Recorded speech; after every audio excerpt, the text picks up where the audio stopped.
Hi అండి. ఈరోజు mill మేకర్తో మీకు ఒక కొత్త రెసిపీ చేసి చూపిస్తాను. మా ఛానల్ని ఫస్ట్ టైం చూసినట్లయితే సబ్స్క్రైబ్ చేసుకోండి.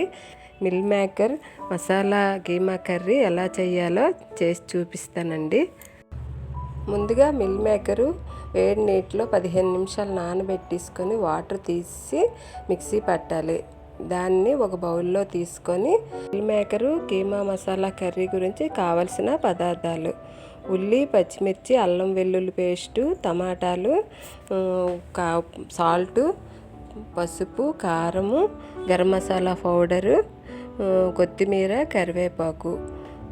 ఇప్పుడు రెడీ చేసుకుందామండి. వీటిని గ్యాస్ పైన ఒక బాణీ పెట్టుకున్నాను.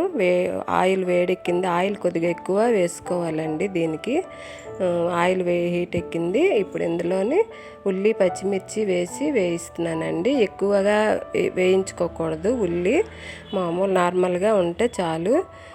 వేయించుకొని ఇందులో అల్లం వెల్లుల్లి పేస్ట్ కూడా వేసి వేయిస్తున్నాను. దీంట్లో టమాటా ముక్కలు వేసుకున్నానండి. టమాటా ముక్కలు వేసాక సాల్ట్, పసుపు వేసి కారం వేసి ఒక 5 మినిట్స్ మగ్గనివ్వాలండి.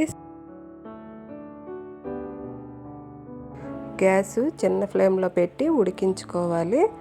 ఇప్పుడు దగ్గరగా అయింది కదండి, కొంచెం మగ్గింది. ఇందులోని గరం మసాలా పౌడర్ వేసుకుంటున్నాను.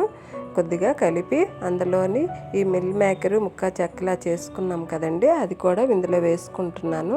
వేసి కలిపి ఇందులో ఒక గ్లాసుడు వాటర్ వేసుకోవాలండి. వేసి ఒక 5 మినిట్స్ ఉడికించుకోవాలి. ఇవి తక్కువ ఫ్లేమ్లోనే ఉడికించుకోవాలండి. ఇప్పుడు కూడా ఉడికించి లాస్ట్లోని దించేటప్పుడు కొత్తిమీర, కరివేపాకు వేసి గ్యాస్ ఆఫ్ చేసుకుంటామండి. ఎంతో రుచికరమైన soya keema masala curry ready అయిపోయిందండి. ఇప్పుడు దీన్ని రైస్తో కానీ రోటీతో కానీ తింటే చాలా బాగుంటుంది. మీరు కూడా ఇలా ట్రై చేయండి.